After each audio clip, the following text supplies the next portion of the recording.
bienvenue pour cette exploration ciblée. Aujourd'hui, on plonge dans un sujet qui, je pense, parle à beaucoup d'instructeurs de Stott Pilates. Ah oui, lequel? Eh bien, ce fameux écart entre la théorie, qui est si claire, si nette dans les manuels, et puis la réalité. La réalité bouillonnante d'un cours collectif. 15, 20 personnes, parfois plus. Oui, c'est un vrai défi ça. C'est un sujet sur lequel Caroline Berger de Femimi a beaucoup réfléchi d'ailleurs. C'est un peu sur ces réflexions qu'on va s'appuyer aujourd'hui. Exactement. Elle met vraiment le doigt sur quelque chose d'essentiel. Comment on fait? Comment on fait pour garder l'âme, la rigueur des principes Stott, quand on n'est plus en tête-à-tête, mais face à un groupe? Un groupe hétérogène, avec sa propre énergie, ses besoins. C'est précisément ça notre discussion du jour. On va essayer de décortiquer un peu cette tension. Qu'est-ce qui est fondamental, quasi sacré dans la méthode? Et où est-ce qu'on a une marge de manœuvre? Où commence cette adaptation intelligente et nécessaire au terrain? Comment on navigue en fait entre la fidélité et la flexibilité sans tout dénaturer? C'est ça la question. Voilà. Alors, commençons par le socle, justement. Alors, le socle, Caroline Berger de Femini insiste beaucoup sur les 6 principes de base. C'est vraiment la colonne vertébrale, comme on dit. La respiration, le placement du bassin, celui de la cage thoracique, la stabilisation des omoplates, l'alignement tête-cervicale, et puis celui des membres inférieurs. Ça c'est non négociable, on pourrait dire. C'est la fondation. Voilà. Mais Mais c'est là que ça devient intéressant. Elle dit que même ces principes, ils doivent respirer avec la salle. J'aime bien cette image. oui, c'est très juste. Ça veut dire qu'il faut prendre en compte qui est là, combien ils sont, leur humeur du jour, l'espace qu'on a, la musique même. Donc cette rigueur, elle doit rencontrer ce qu'elle appelle l'intelligence du contexte. Finalement, c'est pas si figé. Disons que les principes, eux, ils ne changent pas. C'est leur mise en œuvre qui doit être contextualisée. Et c'est là qu'il y a un fossé énorme entre le cours individuel et le grand groupe. Ah oui, En individuel, on a le luxe du détail. On peut passer 5 minutes à ajuster une côte, à réorienter un genou de quelques millimètres, à proposer une micro-variation. C'est de l'orfèvrerie presque. un luxe. Ah oui, totalement inaccessible avec 20 personnes. On peut pas se dédoubler. Exactement. Donc, il faut faire des choix, des priorités. Et j'imagine que ce ne sont pas les mêmes priorités qu'en individuel. La sécurité d'abord, peut-être? Absolument. Priorité numéro 1, face au groupe. La sécurité. Caroline Berger de Femini utilise des métaphores assez parlantes pour ça. Le centre, le powerhouse, cette zone profonde abdodo, ça devient la boussole. La boussole. La respiration, c'est le métronome. Elle rythme, elle soutient. D'accord. Et la stabilité globale, eh bien c'est le filet de sécurité. L'attention de l'instructeur, elle doit se concentrer là-dessus, avant tout. Et les détails plus fins, alors? Cette précision millimétrique de l'individuel, on oublie. Ça peut être frustrant, ça, non? On n'oublie pas, non, mais on les aborde différemment. On les intègre, mais progressivement. Souvent sur plusieurs semaines, via une progression bien pensée. On ne peut pas tout corriger d'un coup, c'est impossible. Il faut choisir ses batailles, en quelque sorte. Voilà, c'est un peu ça. Prioriser ce qui garantit une pratique saine et efficace pour le plus grand nombre sur le moment. D'accord. Alors, très concrètement, comment on fait pour enseigner efficacement à ce grand groupe sans perdre l'essence de la méthode? Elle parle d'une approche en couche. Qu'est-ce que ça veut dire? C'est une stratégie pédagogique assez maligne, oui. L'idée, c'est de construire la compréhension, la sensation par étapes. On commence simple. Une image commune, parlante, pour engager le sens. Par exemple, elle propose « Imaginez une ceinture qui se resserre doucement, comme une encre. Simple, accessible à tous. » Ça, c'est la première couche. Exactement. Première couche, Et ensuite, on ajoute la couche de la respiration. On l'associe au mouvement, à cette sensation centrale. Laissez l'expiration s'allonger, comme si elle guidait le mouvement depuis cette encre. On utilise peu de mots, mais des mots-clés. Répétés au bon moment. Des métaphores corporelles, des consignes brèves. Très brèves. Le but, c'est de créer quoi? Un refrain pédagogique, elle dit. oui, c'est ça, un refrain pédagogique. Comme des mots repères qui reviennent tout le temps. Expirer, allonger, ancrer, grandir, ce genre de choses. Exactement ça. Des mots simples mais forts, qui structurent la pratique, qui rappellent les intentions fondamentales. Ça permet de guider le groupe sans le noyer sous la technique. Et ça change aussi la façon de montrer les exercices, j'imagine. Ah oui, Complètement. Quand on veut montrer un point précis, il ne suffit plus de faire le mouvement, il faut, Il faut le décortiquer. visuellement, oui, il faut le ralentir beaucoup, parfois exagérer un peu l'alignement qu'on cherche, isoler la phase clé du geste, pour que l'info visuelle vienne vraiment renforcer l'info auditive, le fameux refrain. C'est une pédagogie très visuelle, très sensorielle. Et la correction alors? Parce que même avec une super démo, des consignes claires, tout le monde ne va pas faire juste tout de suite. Corriger 15 personnes en même temps, c'est mission impossible, non? Impossible non, mais ça demande une vraie stratégie, c'est sûr. Il faut oublier la correction individuelle systématique, ça c'est clair. L'approche que décrit Caroline Berger de Femini, c'est d'abord de repérer les erreurs ou les compensations les plus fréquentes dans le groupe. À un instant T, Faire une sorte de diagnostic rapide du groupe. Voilà. Et ensuite, on donne une consigne corrective globale qui va potentiellement aider plusieurs personnes en même temps. Quelque chose comme « pensez à allonger la nuque, comme un fil qui tire vers le ciel » ou bien « relâchez bien les épaules loin des oreilles ». Et pour que ça marche, elle insiste sur l'importance d'accompagner cette consigne verbale d'un geste, un geste très clair de l'instructeur. Le visuel encore et toujours pour renforcer. correction collective ciblée donc.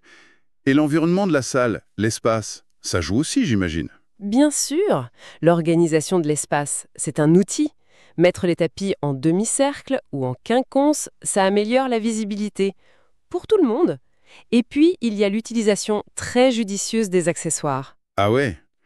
Les mini-ballons, les élastiques, les cercles, ils ne servent pas qu'à rendre les exercices plus durs. Pas seulement, non. En cours collectif, ils deviennent de précieux alliés. Pour l'autocorrection. Ah bon? Mhm. Comment ça? Mais un petit ballon sous le sacrum, ça peut aider à sentir la bascule du bassin, par exemple. Une bande autour des cuisses, ça peut faire prendre conscience de l'engagement des fessiers qu'on cherche. L'accessoire donne un feedback tactile direct. Et ça, souvent, le corps le comprend mieux qu'une longue explication. C'est le corps qui apprend, guidé par l'outil. Exactement. C'est une forme d'apprentissage kinesthésique, oui. Le corps trouve la solution par le ressenti. C'est super utile ça. Surtout quand on a des niveaux très différents dans le même cours, j'imagine. Ou avec des publics particuliers comme les plus jeunes. Tout à fait. Gérer l'hétérogénéité, c'est le quotidien en collectif.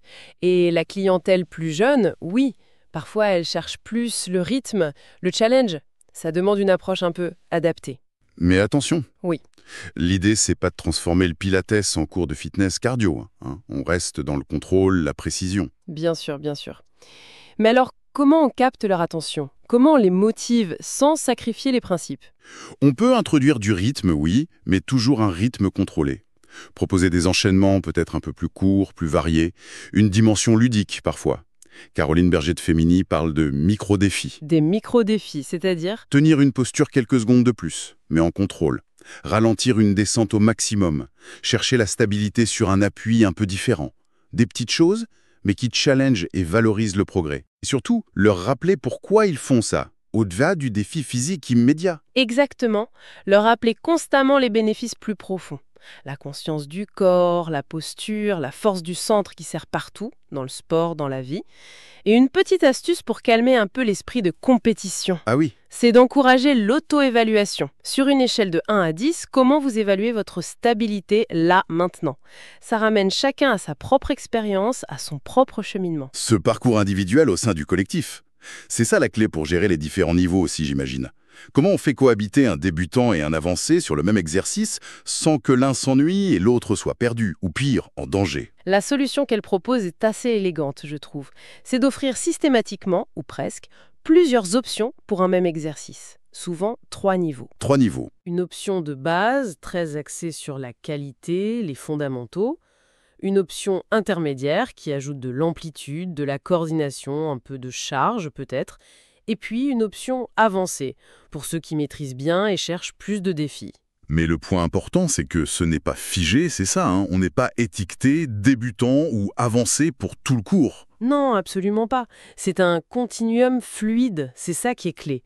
Un élève peut choisir l'option de base sur un exercice où il se sent moins sûr, et puis l'option avancée sur un autre où il est plus à l'aise. Il peut même changer en cours de route selon sa forme du jour. Ça responsabilise l'élève, ça respecte son rythme. Tout à fait. Mais pour l'instructeur, ça doit être un sacré numéro de jonglage. Proposer les options, surveiller tout le monde, donner les bonnes consignes. Ça demande une préparation, une présence énorme, non? Ça demande, oui, une excellente maîtrise du répertoire Stott-Pilates, c'est sûr. Et une grande capacité d'observation, d'adaptation. L'instructeur doit distribuer son attention de manière stratégique. D'abord, vérifier la sécurité pour tous, puis peut-être un feedback plus pointu pour ceux en option avancée, puis recentrer tout le groupe. C'est une danse constante, oui. Et cette progression, on la pense aussi sur le plus long terme, j'imagine, pas juste sur une séance. Oui, oui. Caroline Berger de Femini suggère de penser par cycle, 4 semaines par exemple. L'idée, c'est de monter une compétence à la fois. Comment ça? On pourrait commencer par le centrage statique, puis le rendre dynamique, ensuite travailler la précision des trajectoires, et enfin la fluidité des transitions entre les mouvements. Et utiliser des exercices repères qui reviennent régulièrement. Ça permet aux élèves de mesurer eux-mêmes leur progrès. Et accepter que tout le monde n'avance pas au même rythme. C'est ça qu'elle appelle respecter le vivant. C'est exactement ça. Accepter que dans un groupe, il y aura toujours des rythmes d'apprentissage différents. Certains vont avoir besoin de plus de temps pour consolider une étape, d'autres seront prêts pour la suite. L'enseignant guide, propose, mais n'impose pas un rythme unique. Et dans tout ça, le choix des mots de l'instructeur, ça semble absolument fondamental. Crucial. Elle insiste énormément là-dessus. Il faut à tout prix éviter la surcharge d'infos techniques. Trop de jargon anatomique, ça perd les gens, même les habitués. Il faut trouver les mots justes, savoir reformuler une consigne qui ne passe pas, varier l'intonation aussi pour garder l'attention. Et surtout, oser les silences. Essentiel. Les silences, c'est le temps de l'intégration. C'est le moment où le corps ressent, comprend, s'ajuste. Parler tout le temps, ça sature l'espace mental, l'espace sensoriel. Elle parle aussi d'instaurer des checkpoints collectifs. Des checkpoints? Des micro-pauses. On demande à tout le monde, respirer, vérifier 2 ou 3 points clés, le centre, les épaules, la nuque, et on repart. Ça recentre et ça responsabilise chacun. Ok, on a parlé des stratégies, de la progression, du langage, mais comment tout ça s'organise dans la structure d'un cours type pour un grand groupe? La structure qu'elle décrit est assez classique, mais elle a fait ses preuves. En 3 temps. Un échauffement clair, souvent un peu répétitif d'une séance à l'autre, OK. pour bien ancrer les repères. OK. Le cœur de séance, construit autour d'exercices, de mini-circuits, avec systématiquement les options de niveau. C'est là que la créativité de l'instructeur s'exprime le plus. Et 3, Une phase de retour au calme, d'intégration, axée sur la respiration, la mobilité douce, un peu d'étirement léger. Et elle mentionne une astuce intéressante, les fenêtres de correction. C'est quoi ça? ce sont des petits moments, 30 secondes peut-être, pendant le cœur de séance. L'instructeur prend le temps de redémontrer très lentement un point technique clé, un détail d'alignement, un engagement musculaire, qui pose souvent problème. Et comme ce n'est pas pointé vers une personne en particulier, personne ne se sent visé, mais l'info passe. Malin. On a aussi parlé des accessoires comme aide à l'autocorrection. Mais il y a un équilibre à trouver, j'imagine, pour ne pas rendre les élèves dépendants. Tout à fait. Elle les voit comme des complices. Temporaires. Ils sont là pour amplifier une sensation, pour prévenir une compensation habituelle, une consigne unique, un objectif sensoriel clair. Mais dès que le corps a compris la sensation, On enlève l'accessoire. idéalement, oui, pour que l'élève retrouve cette sensation par lui-même, pour qu'il développe son autonomie proprioceptive. Ça nous ramène à une question qu'on a un peu effleurée, la correction individuelle. Est-ce qu'elle a encore sa place dans ce contexte de grand groupe ou faut vraiment y renoncer? La réponse est nuancée. Oui, la correction individuelle reste possible, souhaitable même, mais elle change de forme. Ce n'est plus le passage systématique derrière chaque élève pour ajuster manuellement. Caroline Berger de Fumini parle d'une écologie de la correction. Une écologie, c'est-à-dire une approche plus globale, plus systémique. Exactement. Ça combine plusieurs choses.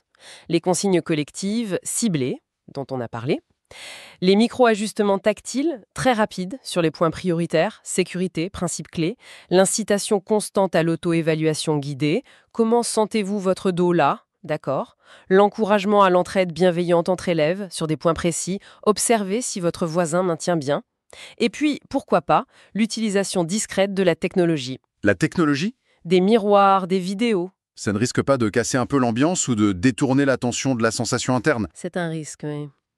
L'idée n'est pas de transformer le cours en studio high-tech, hein, mais un miroir bien placé, ou la possibilité pour un élève de se filmer très brièvement sur un mouvement précis avec une tablette. Ça peut être un outil ponctuel intéressant. Pour une prise de conscience visuelle, alors. Toujours. La technologie doit rester au service de la sensation, de la conscience corporelle, pas devenir une fin en soi ou une distraction. C'est fascinant de voir comment la méthode doit se réinventer, ou plutôt s'adapter, pour vivre dans cet environnement collectif. Finalement, enseigner en groupe, ce n'est pas juste appliquer le manuel à plus grande échelle. Non, c'est vraiment enseigner à partir du manuel, comme elle le dit très bien. Les 6 principes, c'est le point de départ, l'ADN. Mais ils doivent pouvoir circuler, s'incarner dans des contextes vivants, changeants, humains. La fidélité à la méthode Stott-Pilates. Dans ce cas, ce n'est pas la copie conforme et rigide. Non, c'est plutôt une traduction intelligente et sensible. Une traduction qui prend en compte le réel, les gens dans la salle. Et apparemment, cette approche, elle porte ses fruits. Oui, les bénéfices qu'elle observe sont intéressants. Des élèves qui gagnent en autonomie, qui deviennent plus justes dans leurs ressentis, leurs mouvements, parce qu'ils sont plus acteurs de leur pratique, et paradoxalement, Oui, ça peut amener une ambiance plus calme, plus concentrée dans la salle, parce que chacun est invité à se connecter davantage à sa propre expérience intérieure. une traduction intelligente et sensible. C'est une belle façon de résumer cet art délicat. Ça nous laisse avec cette image qu'elle utilise, du fil invisible qui relie le manuel au vivant. Oui, c'est une métaphore puissante pour penser la transmission, bien au-delà du Pilates d'ailleurs. Absolument. Et ça ouvre une question, peut-être pour finir. Je vous écoute. Comment cette notion de traduction sensible, cet équilibre entre une structure théorique solide et une application dynamique, humaine, comment ça pourrait s'appliquer dans d'autres domaines? L'éducation, le management, la communication? Comment faire vivre des principes fondamentaux sans les rigidifier, en les adaptant intelligemment au contexte? Oui, c'est une excellente piste de réflexion à explorer.